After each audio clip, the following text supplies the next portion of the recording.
A nigga like me, man, I love the game. I love the hustle, man.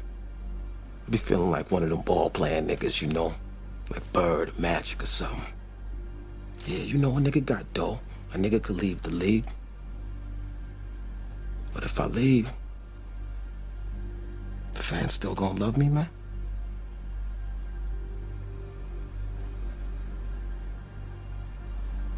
I get love out here in Harlem, man. I done sold coke on these streets, man. Hash, weed, heroin. As long as niggas is feeling it, a nigga like me can hustle it. That's my gift in life, eh? You know?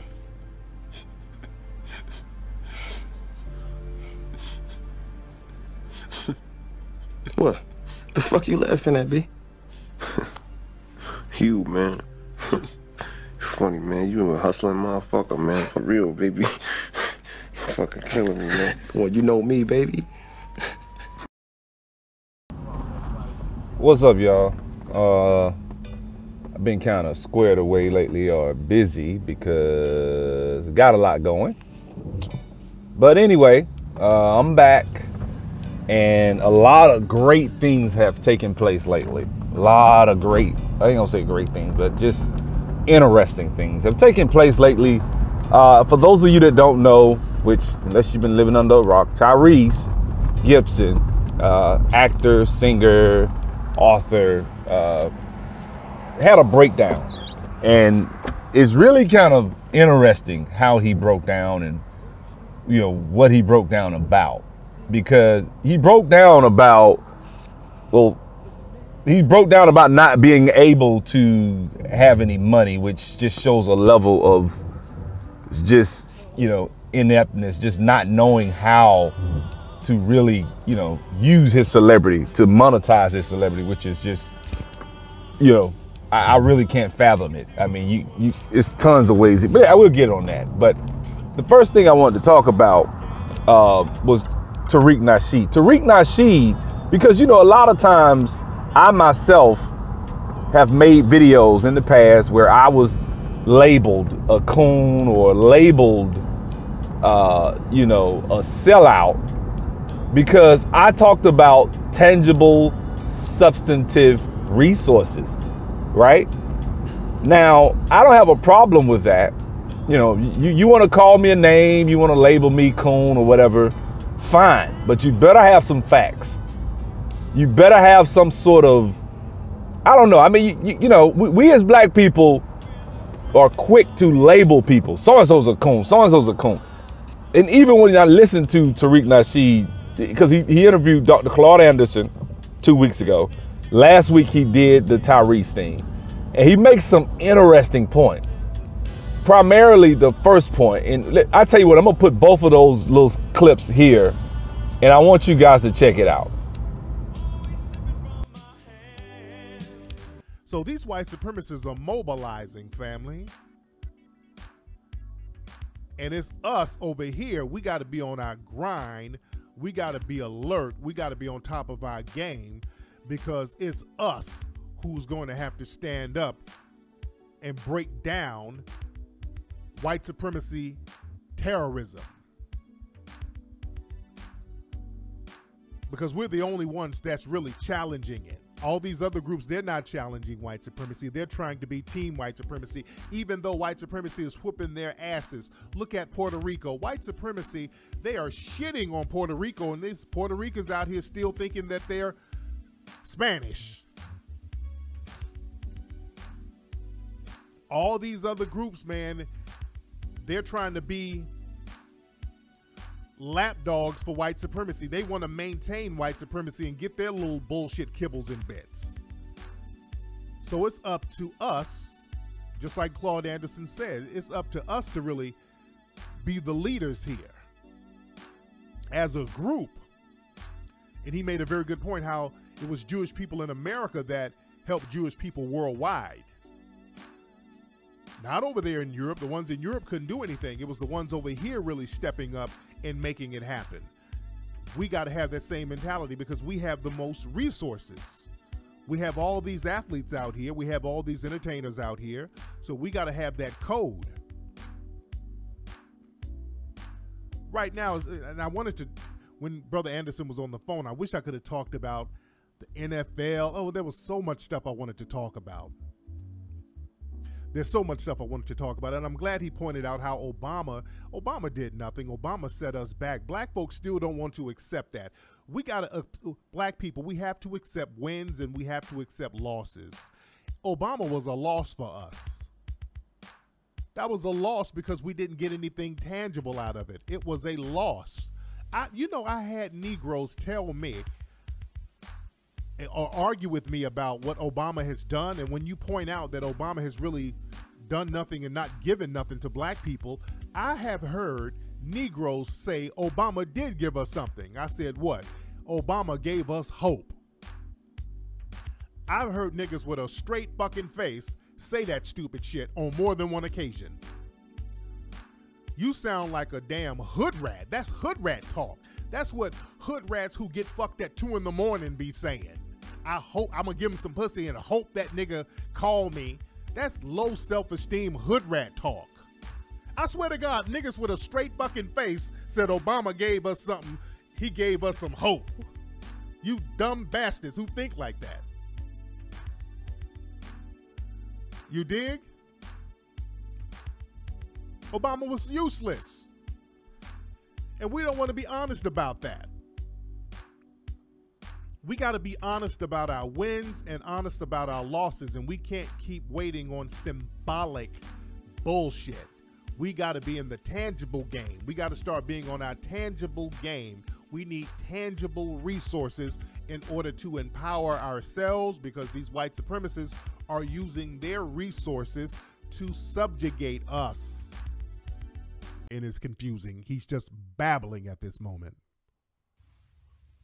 Between the criminals and the men of God, the Muslims, the Jews, the Christians, the men that wake up every day, to focus on one thing.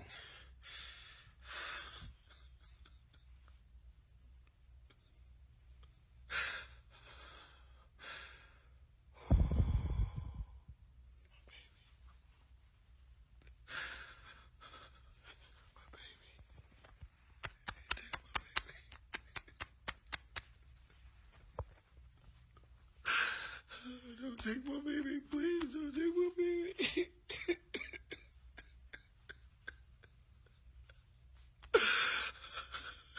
Don't take my baby. Oh, this is all I got.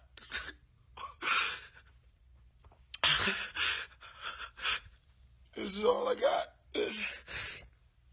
This is all I got. Don't take my baby, okay? I've been away from my baby for 2 months. I just want my baby. And no one's listening because no one's in the courtroom.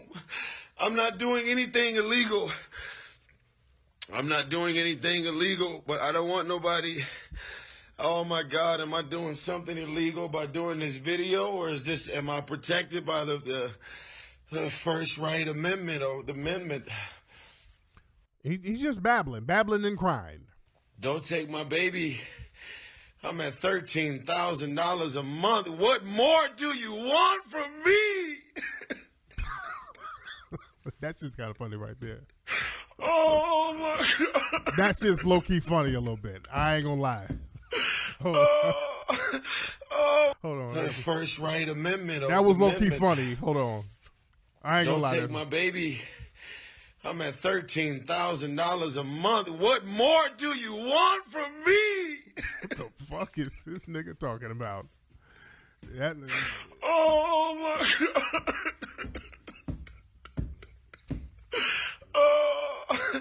Oh my God. Oh my God. My Shayla. My Shayla.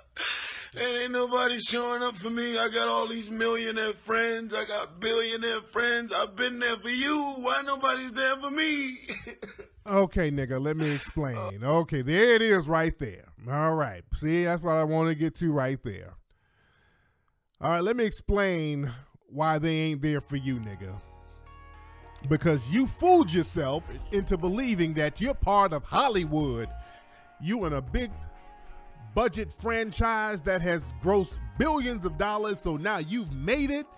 You are part of the in crowd in Hollywood. You have convinced yourself of that. And these white supremacists have let you know you're just another nigga out here in Hollywood who's disposable, and we don't need you and we don't need to do shit for you. They don't give a fuck about you, nigga. All that crying ain't gonna make them compassionate over you. They don't give a fuck, nigga, because that's how it works out here in Hollywood and just in the system of white supremacy, period.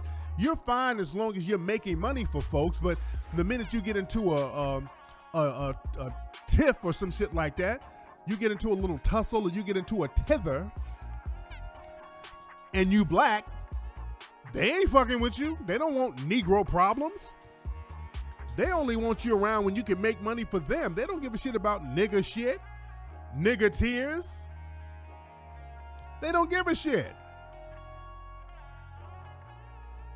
You can't show weakness as a black man. That's the last thing you want to do. All that crying and, oh, my baby, oh my God, what more do you want from me? That makes you look like a bitch to them and to everybody else. That's not convincing anybody. Who are you crying to? These people in Hollywood ain't gonna take no sympathy on you. They like a Negro around them with no problems. They like happy Negroes. You're not the happy Negro no more. Now you're the dangerous Negro because you're emotional. They don't like that Negro's emotional. And you out here trying to act like a shot caller. You threatening, talking about you ain't gonna be in the Fast and Furious movie. Nigga, you about to blacklist yourself. You stupid motherfucker. That's real talk, and I'm saying this out of love. I ain't even saying this on no hater shit. Nigga, suck all that bullshit up. You ain't gonna have no money talking that dumb shit you talking out here crying and acting a fucking fool, threatening I ain't gonna be in no movie like you a shot caller. Sit your ass down. Get you some cool lawyers and just kind of fall back with it, dude. This is California. We all get fucked up by this bullshit system out here. We all get caught up in that shit. Crying ain't gonna do shit about it, motherfucker. What more you want from me? Fuck out of here. Crying. Sit your ass down. Yeah, it's fucked up. The system out here, in the court system, and they get your money. Yeah, it's fucked up. Shit. That's why we should always be challenging systematic white supremacy and the way they do shit. This is why we all should have try to create an economic base to combat that shit. So we can have little areas where we can control the politics and the policies, so the people who we don't know, who don't give a shit about us, can just throw down these verdicts and these court decisions that's just gonna drain us. That crying ain't gonna help nothing, nigga. What the fuck are you doing? No, we don't need to take pity on this dude. Fuck that. The last thing this nigga needs is pity. He don't need no pity at all. He needs some real G's to holler at him. He's not hanging around no G's no more. Well, he never really was, I don't think, because, you know, he was a kid doing the Pepsi or the Coca-Cola thing. So they kind of coddled him and kind of built him up. But he ain't got no real dudes around him just really giving him some game. He's hanging out with all these white kids in Hollywood, these white actors or whatever, and he's thinking that he's one of them, and they're showing you you're not. You see how all of these white actors and actresses protect each other from all these pedophiles and molesters and rapists in Hollywood who are white for years. Now a lot of this shit is coming out. There's some shit about Brett Ratner that just came out. People have known about Brett Ratner and his shit for years. And all of these other people, shit coming out about Dustin Hoffman, Kevin Spacey, different dudes saying that Kevin Spacey came on to him, and kids saying that Kevin Spacey came on to him. I mean, all the shit is coming out. I've been talking about the shit for years on my show about the little slick shit that goes on out here with the freakiness. And they know how to protect each other because they have the connection for the protection and the complexion for the protection, as our brother Paul Mooney says. But the thing is, Tyrese, you're just another token nigga in Hollywood. I mean, you're a good actor, but understand, you're just another token nigga in Hollywood. And all that crying is really, really fucking it up for you.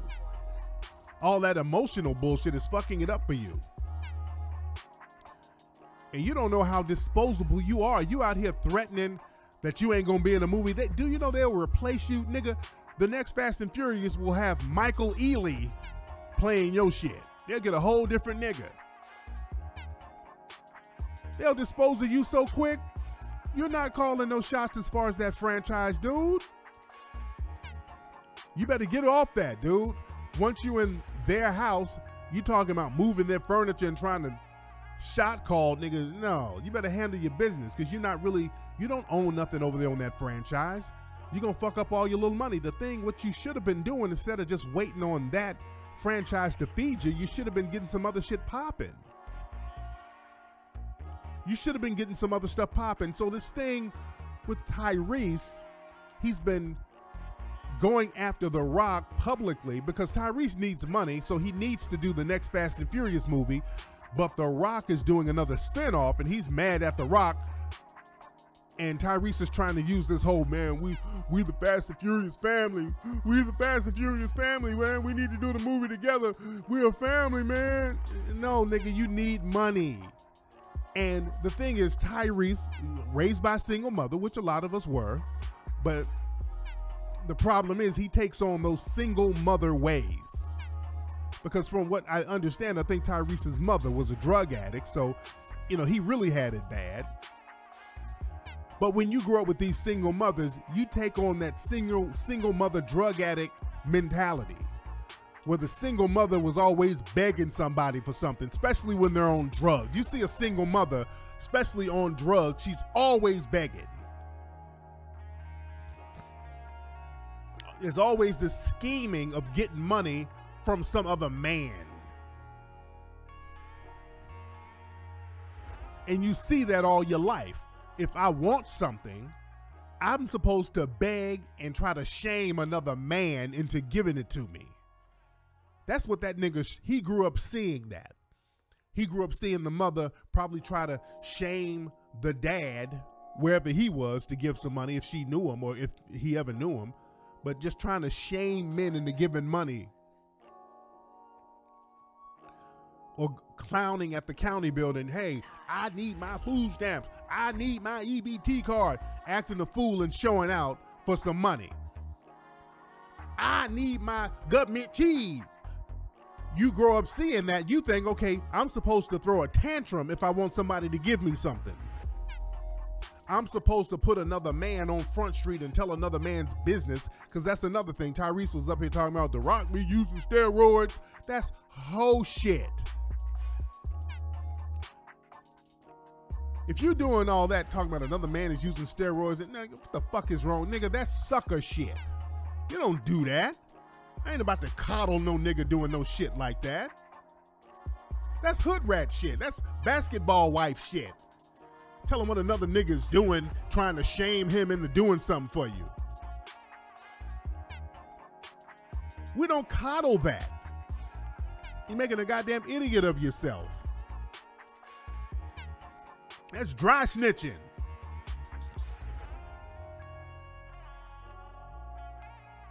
But whining to another man about what he should do for you is the epitome of single mother hood rat mentality. That's the epitome of the single mother hood rat mentality. And no man should have that mentality, and you should be clowned. I'm not about to sit up here, oh, he needs help. No, he needs to be G-checked over that whole ass shit he's doing.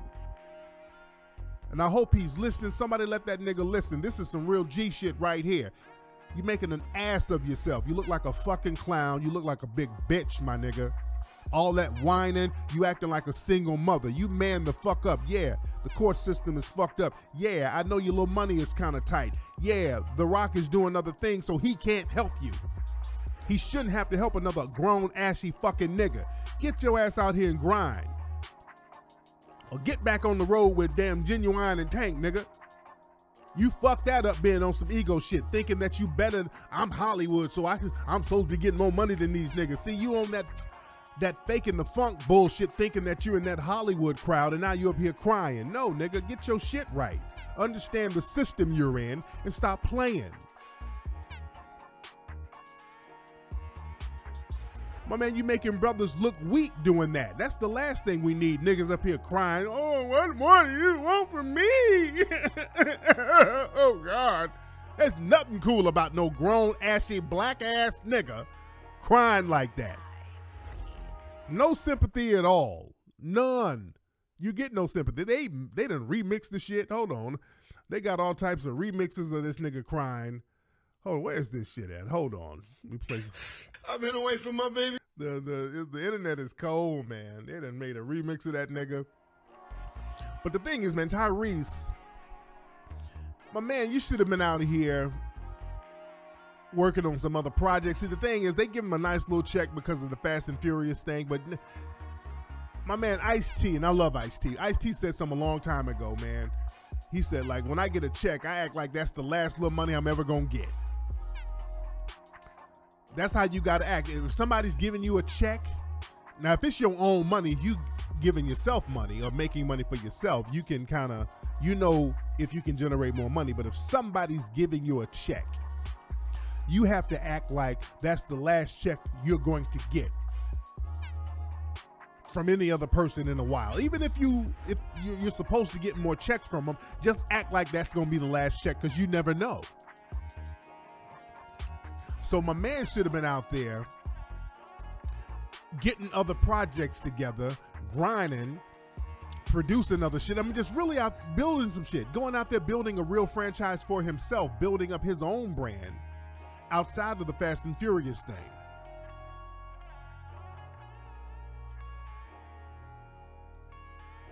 That's how you got to think. You got to get out here and grind. Whenever you do anything for the dominant society, black people make the mistake of thinking, okay, well, shit, I'm in. Fuck all these other niggas. Shit, I made it. How come they ain't make it? I'm in now. No, when you start thinking that, you're going to lose. They got your ass. Because when the tax problems start happening and the child support checks start getting taken from your damn accounts and all that, your white friends ain't going to do shit for you. They ain't going to help you. They ain't gonna connect you with the lawyers they know who's gonna work on spec for them. They're not gonna hook you up with the judges they know. These people in Hollywood are hooked in with lawyers, judges, media people. They hooked in with all types of folks who protect them. Law enforcement who protect them. Look at Harvey Weinstein. Harvey Weinstein, from what I understand, he wrote some big check and the criminal case went away, because you notice all of these white executives and people who are caught up in all these scandals now, because now every week is some white actor or entertainer or executive or director being outed for raping somebody or some kind of sexual misconduct or pedophilia. You notice one thing, none of them are getting criminal charges put on them. Have you noticed that? None of them. Nobody's talking about criminal charges. None of these people are being taken to court. They might do some bullshit out of court settlement, but notice, ain't nobody taking them to no criminal court and no shit like that. None. None. They got the complexion for the protection. And see, he thinks, Tyrese, he thinks that he's gonna get some of those protections from all his white Hollywood buddies. And they done left his black ass up there in the room, ashy and sad. Okay, now, the first clip, which was the older clip, was when he was talking about Tyrese. And he was, I'm sorry, not Tyrese. When he was talking about resources. He had just interviewed Dr. Claude Anderson. Dr. Claude had hung up. And he made an interesting observation. He said that black people need to focus on things that are more tangible. Barack Obama was not tangible. A black man being in the White House is not something tangible, because he didn't, well, it depends on who the black man is and what he does. But what he's saying is just giving us hope is ignorant, which I agree. Kind of like, you know, what I said about the protests. A lot of times protests, when I was talking to a lady at the dentist, I had to go to the dentist. That's another reason I hadn't been doing videos. My mouth been killing me. So I went to the dentist and I was there checking out and, you know, filling out and paying the little, whatever they call it, right? And this lady was like, she was talking to me and she was like, you know, the guy asked about my YouTube channel. I told him, and then she was like, you know, I warned the guy. I said, look, man, I'm a little controversial. You know, everybody started laughing, and he said, why? In what way? And I told him, I said, well, one, I'm not all with these protests and things like that. And she looked at me like I was crazy. She was like, what? Why is that? The first thing she said, which is what everybody always says about the protests. I mean, you know, the first thing she was talking about was, you know, the first thing she mentioned was, well, I mean, it, you know, it really sparked a conversation. And this, I said, what the fuck is a conversation? What is a conversation gonna do? What is it gonna do that it hasn't done for the last 60 years we've been in this country? Or you know, we've been in this country longer than that, but for the past 60 years that we've been here, what has a conversation done? Because you gotta understand, the wealth, see, until you make changes to the wealth, until you make changes to the wealth gap that is between blacks and whites, then you're really gonna always have these problems. Always. Nothing's gonna change. So a protest is, to me, so you have to understand from my point of view how foolish that looks when you see someone make a protest over something that is basically stemming from economics. And then you're not asking, like when you have meetings, you're trying to get Colin Kaepernick a job instead of trying to negotiate. Say, okay, well, let's do something if it's really about the movement. Because surely Colin Kaepernick had to know that his career was over. Like, people negotiating and pleading for him to get a job is foolishness. Like, come on, man. The man sparked it all and basically cost the, the sponsors and the owners of these teams millions and probably billions of dollars. So, of course, they're pissed off. So in order for him to really kind of, you know, win, what would have probably been intelligent would have been to negotiate something tangible, like Tariq was just talking about, some resources. It's funny how when Tariq says it, it's not cooning. When I say it, I'm cooning, right? It's like, come on, man. Like, you know, I had a guy tell me one time, I have an acceptable level of soft shoe cooning. Get the fuck out of here. That's soft. So Tariq is soft shoeing when he told, is Tariq soft shoe cooning when he told Tyrese, look, man, you're gonna fuck up your money, you're gonna get blackballed or blacklisted, you know, you don't own. What was Tariq saying when he talked to Tyrese? You don't own it, man. Shut up. You don't own it, which is what I would tell him. He doesn't own that shit. Just like I tell the NFL players, nigga, y'all straight up employees, man. You don't call any shots. Just like Tariq said, you don't call any shots. You're just a token nigga, just like with the NFL. A lot of times people say, well, it's mostly black. Yeah, it's mostly black, but who's the owners? Who's in management? You struggle to get a one or two black coaches in the NFL, let alone when you want to talk about, you struggling to get coaches, let alone talking about getting a real, position of power in the NFL. That's just a no-no. That doesn't happen. So what I'm basically saying is this: we have to stop it with this, coon police mindset that we have, that this person's a coon, this person's not. This person, do they exist? Yeah, they do. There are people that really are detrimental to the black community. But I'm gonna give you a great example, right? This is who I consider a coon, right? So anytime we have a movement within the black community, right, we feel as though we need to get the streets, the thugs and the drug dealers and the gang members on our move. It's not like it. See, you got to understand, back in the 60s, it wasn't, even with the Black Panthers, they weren't really a gang. And when the Vice Lords started, and when all these gangs, we ain't gonna say all of them, I'm not really gonna go into Crips and all that, but when a lot of these gangs started, they were for positive things, like they were just kids talking about their turf, but they were primarily going to defend the neighborhood against drugs. That's what the Black Panthers were. They were against the drugs and gang members and stuff. They had a problem with that. Fast forward today, people like Black Lives Matter and all these different organizations, even though that's a white-owned organization, these people pretty much embrace the thug. They embrace gang members, and they don't call them out on their bullshit. They don't. They don't call gang members out, and niggas that are feminine as fuck. To me, I'm sorry, they're feminine. They think being tough and being a man means, you know, exploding and being emotional over the smallest and simplest, you know, issue. Like I remember a guy, Pastor Jamal Bryant, was in the neighborhood in Baltimore, and the guy was just, nigga, I don't want you in my hood, nigga. Get the fuck out of my hood. I'm so and so. He naming some little gang shit, and I'm sitting like, okay, I can understand people being upset at Pastor Jamal Bryant for maybe some stuff he's done. I don't know. He said, but when listening to him, he said he, you know, worked with or spoke with some people that he feels are out here to kill him, which so he can't negotiate. So he's selling them out for, I guess, taking pictures with people or some dumb shit like that. But anyway, that was his logic. So he gets emotional. My thing is, he said, you out here killing us. And look, I can't stand when people say that, you know, and I'm not a Black Lives Matter supporter, but when people say, well, what about Chicago? What about black on black? I can't stand that shit.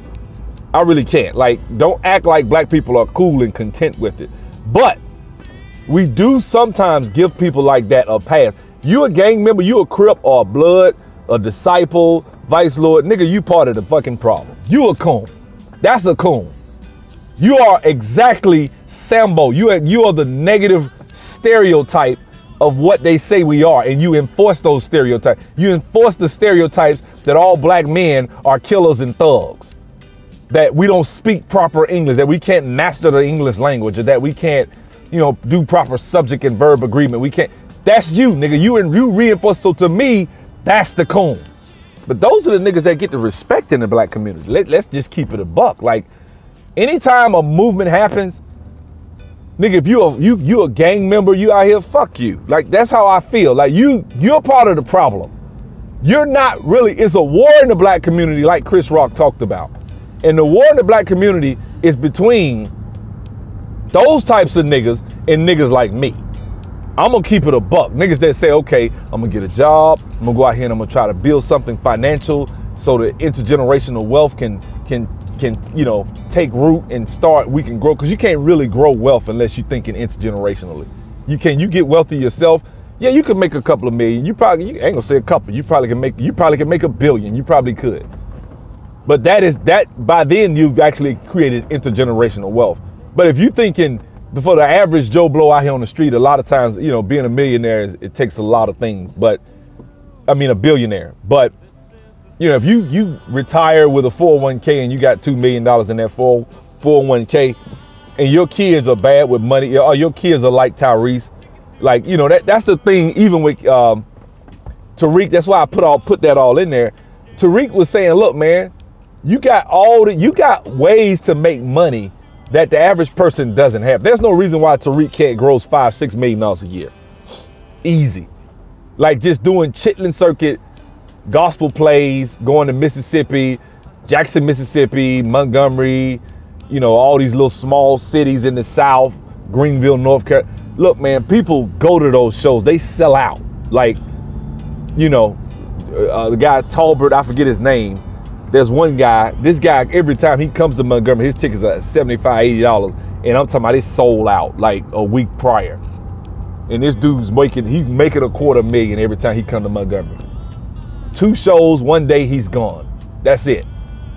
That's typical of, you know, these guys. So what I'm saying is this. You have to look at what Tariq was saying. Like, people, I'm a coon, but when Tariq says it, he's not. And the most powerful thing that I see about this whole situation is he was right. See, you got to look at it this way, man. We're all in the Tyrese situation. Most of us are. 90% of us are. We're all in a Tyrese situation. And that brings me to the main point of this video, which is this. People say all the time, I ain't gonna say all the time, I've heard a few YouTubers, you know, say that the spook who sat behind the door mindset is a waste of time. It doesn't work. Now, I'm first of all going to tell you what the movie is about. There's a movie that came out in the early 70s called The Spook Who Sat By the Door, not behind.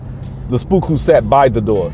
The Spook Who Sat By the Door is about a African-American male, a black man who pretty much was hired by the FBI because they wanted some diversity or whatever. They bring the black guy in. He passed all the tests. He does well. He's, you know, top of his class, outperforming a lot of guys. And what he does, he has a military mindset. So what he does is he takes that training from the FBI and takes it to the ghetto and starts training black people in the arts of military, all these different things he's been taught from the federal government. And so these guys were going out and doing different things, you know, for, you know, basically like fighting against, you know, white racists, corrupt white racists within police departments and things like that. And people were like, how were they learning this? They were very advanced militarily. So what he was doing was going into the white community, extracting training, knowledge, and resources, and bringing it back to the black community. Now, I've been told that doesn't work, but see, to me, that's the only damn strategy black people got. Like, let's just keep this shit a buck. Like, black people don't have too many options. We really don't. That's the main option we have. Because first of all, you have one group of people in this country that own pretty much 90% of the wealth. And you got us, we own half of 1%. Everybody else split that other 9.5, right? Or 14.5. One of them is 85 or 90% of the wealth is owned by whites. That means everywhere you go, pretty much every building, every skyscraper you see in this country is owned by a white man. Then I'm not surprised. It's owned by some 1%er, you know. It's owned by a bunch of white people. They own everything, all the shopping centers. They own all the buildings. They own every damn thing. So when I hear people talk about that the spook who sat by the door doesn't work, well then shit, what's your strategy? Coming in with guns blazing, saying fuck whitey? Coming in, you got a job and you know, let's say they play the national anthem at one time or something during the 4th of July while you at work, and you gonna kneel down? Like you gonna come in all defiant and shit when you don't own shit? Just like what Tariq Nasheed told Tyrese. Same shit. But when I say it, I'm cooning. But Tariq conscious, so you know he get a pass. He can say that shit. He can tell you, I really don't give a fuck. Long as you do it, long as you take the heed to the lesson. Tyrese is in a good situation, and he is a brother who can basically. One thing about Tyrese is not a spook who sat by the door, because I do think that when a lot of these entertainers do get on, they say fuck everybody else. That is, you know, to me is fucked up. Like, I don't think you should do that. But therein, that doesn't disprove the theory. That just shows that that person doesn't have any real, you know, they just don't care about the black community. That's all that is. You know, when you see all these athletes, half those athletes in the NFL that are kneeling down for the national anthem, they get their check.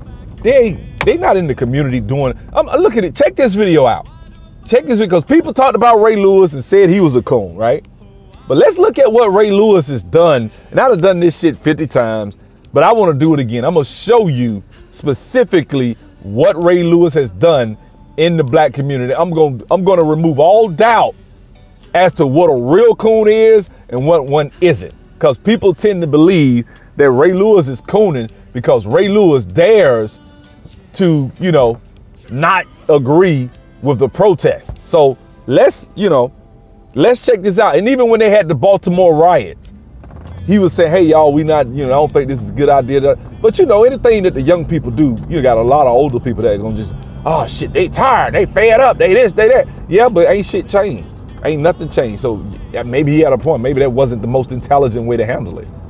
Burning down and walking in the streets throwing rocks at the car, like that probably wasn't the most. But I mean, a lot of times they don't know what else to do. Therein, when somebody starts mobilizing and talking about some real tangible shit that you could do, you call them a coon.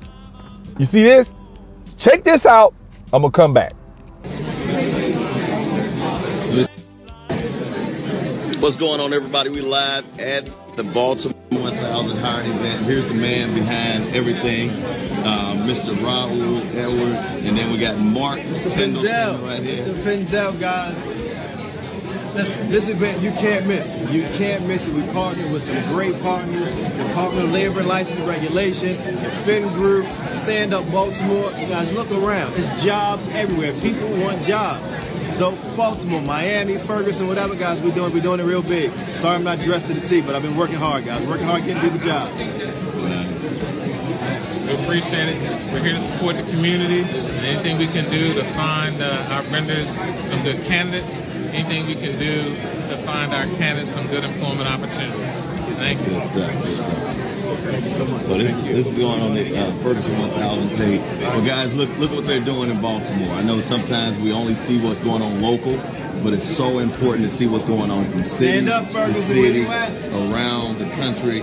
We are in Baltimore. That's right. Some of the vendors. She's camera ready. That's right. She stay camera ready. That's Mr. Chiquella from the Center for Urban Families. Right. How you doing? Hey, how are you? Enterprise up in here, as you guys can see.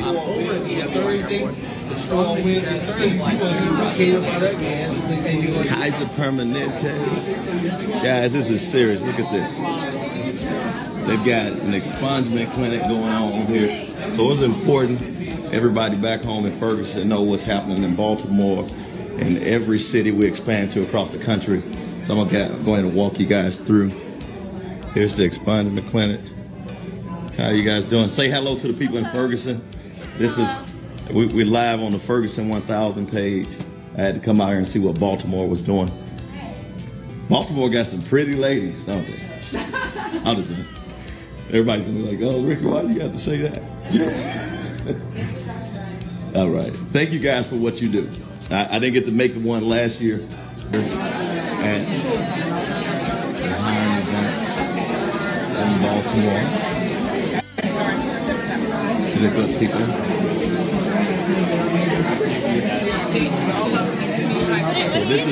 So this is for all the people so in Ferguson, where it all began. I'm from Ferguson 1000, and so this is where it all began. So we wanted to see what was going on in Baltimore and see some of the good people. So how you guys like the event so far? It's great. Did you guys participate in the first one, or is your first one participating? This is my first one, but Humana has participated before. Awesome. Yes. Well, thank you. You're welcome. Edward Jones out here. It's the Baltimore 1000 Global 1000 hiring event. It is a madhouse in here. Sorry for the way I'm dressed, guys, but I've been working all day. Let's take a look. These are vendors. Jobs, jobs, jobs. Take a look. This is what we have. It's jobs everywhere. Look at that. Everything that we do is just jobs. Guys, who says people don't want to work in this town? There are jobs everywhere. Dressed to impress. We've got the governor's office in. Look at this. It is unbelievable. Just people for days. This is just one room. We've got mad rooms where they're giving away jobs. If you need a job, come in right now. Co-founded by Ray Lewis, Dr. McCarthy. We've got expungements. We've got our founders, Kaiser Permanente. Guys, this is a huge event. Huge event, big hiring event. Come down right now, get a job, start a career. Look, we got free suits. Take a look at this, guys. We got free suits. Free suits right now. This is Mr. Russell, the sharpest dressed man in the business. He will hook you up with a suit, guys. Come down right now, get a job. Hey, it doesn't matter. We're here till 2 o'clock. We'll see you soon. All right, now, you just saw that, right? Ray Lewis is out here on these streets grinding in the community, doing a lot of great things for the black community, and he's still a coon, right? But the problem is, I can look at Ray and respect him way more than I can respect a lot of these NFL players. And that's the point I was making before I showed this clip, was that a lot of these NFL players is, and I'm bagging up, but anyway, a lot of these NFL players are pretty much showing that they don't want black people. Well, I ain't gonna say they don't want. A lot of these NFL players are showing what really matters to them, because when they look, man, if every NFL player or NBA player or entertainer that got a substantive amount of money was to do what Ray Lewis was doing, where would we be? Huh? Where would black people be? It's not. It's there. The problem is there aren't many black athletes that get their hands on money and do something with it. That is why people say the spook who sat by the door doesn't work, because people primarily look at entertainers and rappers as the main source of, and there's another problem. See, black people are very, very Marxist. We don't think we are. We're very pro-government, very pro-government. So much so that you could talk to any black churchgoer and first thing they'll tell you is, well, I'm voting for the Democrats because they care about the little guy. And they think that's somehow that's the, Christian thing to do. As if God told you to vote to have the government go put a gun to somebody else's head, take it from them and give it to somebody else. And that shows you're compassionate. Meanwhile, you got your money and you taking your money home and doing what you want to do and buying $40,000, $50,000 cars and spending it and ain't got no money in savings, can't help nobody else because you selfish. So we have a problem of people being selfish in the black community. We don't have a problem of resources in the black community, although we do, but we don't. What I mean is, look, if LeBron James, and I'm not even gonna use LeBron because I don't know, I think he does a few things, but if, I don't know, every black rapper, every black celebrity was to do that, what Ray Lewis is doing, they could probably collectively lift the condition of the black community. You got guys in the NFL and the NBA, right now, role players getting $15, $16 million a year. Hands down. I'm talking about dudes that's averaging 8 points a game, getting 15 to, it's ridiculous right now. $15 million a year. 5-year, $80, $90 million contract. That was the highest paid until Michael Jordan got that 25 that time. But outside of that was the highest paid. Because Michael Jordan was grossly underpaid throughout his whole career. But the point I'm trying to make is this. Black people, when you look at it on a main scale, I'm more upset at the guy who talks shit about the rapper that makes $70,000 and spend every damn dime. That's who I'm more upset with than the guy who is a rapper or a celebrity and another thing, I've talked about social engineering. This culture of consumerism that we have within the black community stems from outside influences. It does. We've been influenced by others to every time you get $1. I heard it said, I actually know people that played pro sports. A lot of them say, man, these white girls are trained to take the money. By the owners introduced them to a lot of these white girls and stuff. LeBron James was in a white chick's DM not too long ago. And I was like, damn, out of all these fine ass sisters out here, you going to this flat butt, skin ass white girl. I'm not saying she wasn't a pretty white girl, but she had no damn body. I was like, damn, you LeBron, this who you sliding up in the DM for? I don't know. Maybe when guys get to a certain level, they don't care about women like that. Maybe they don't look at ass and hips and, nice bodies and a face. They don't care about that. They just want the white stereotype of what beauty is. But I'm getting away from the subject. The point I'm trying to make is this. The spook who sat by the door works if you have the right individual working the plan. And you can't shoot down and say, hey, I have that mentality. I'm a great example of a spook who sat by the door because, and I'm not tooting my own horn, I really don't give a damn. I don't need props. But what I'm saying is I've went out, found different avenues in IT. I spoke to a brother last night about IT, right? And showed him, say, hey man, go to this website, masonfrank.com. You can go on there and you can look at the Salesforce jobs.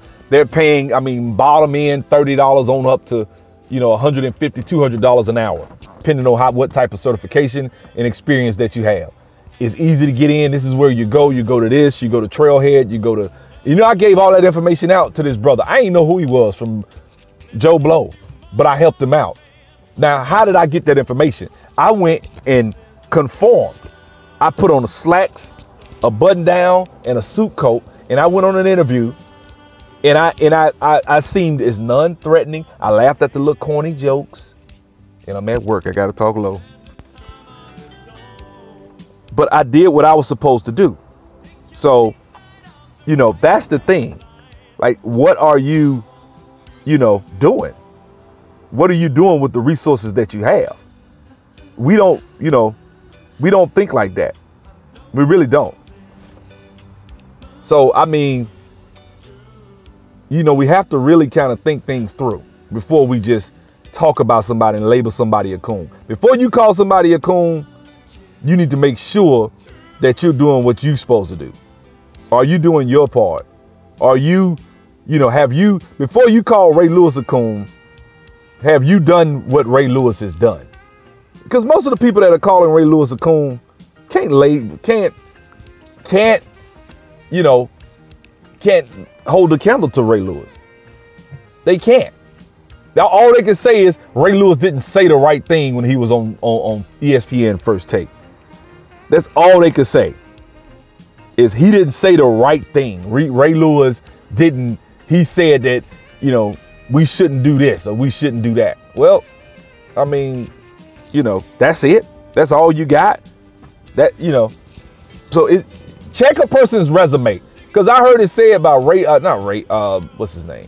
Jason Black and Professor Black Truth were talking. And they said we need to have people's resumes out here before they talk shit. You shouldn't be able to shout down a person and call them a coon, and your ass ain't ever employed you ain't employed more than 2 people in your life.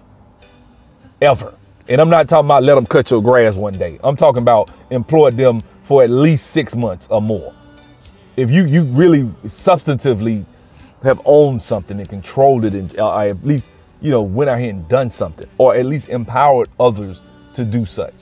If you haven't done that, shut up. That's just the bottom line. You know, labeling someone, name calling people who have done more work than most of these people will ever do in their entire lives.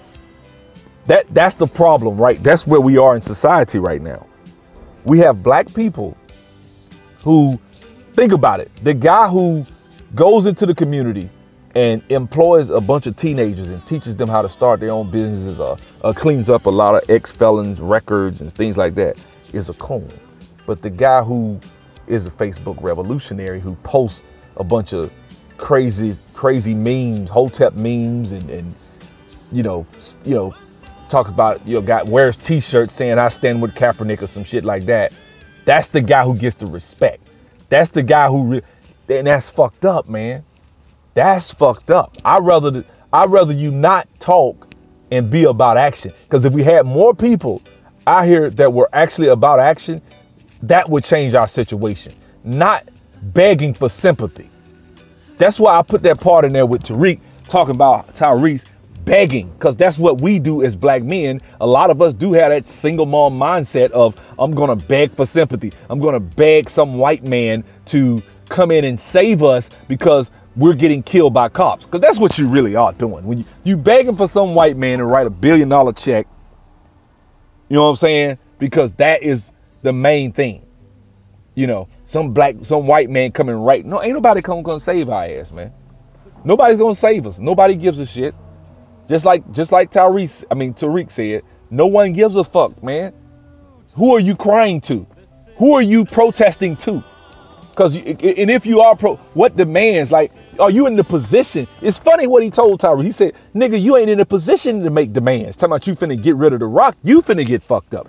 Funny. It's funny we can see shit like that with that, but we can't see it with your boy, with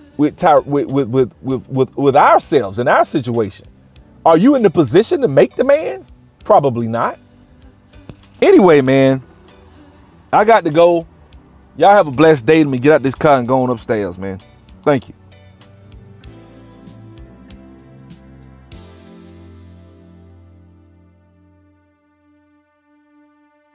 So true, funny how it seems, always in time, but never in line for dreams. Head over heels, went toe to toe. This is the sound.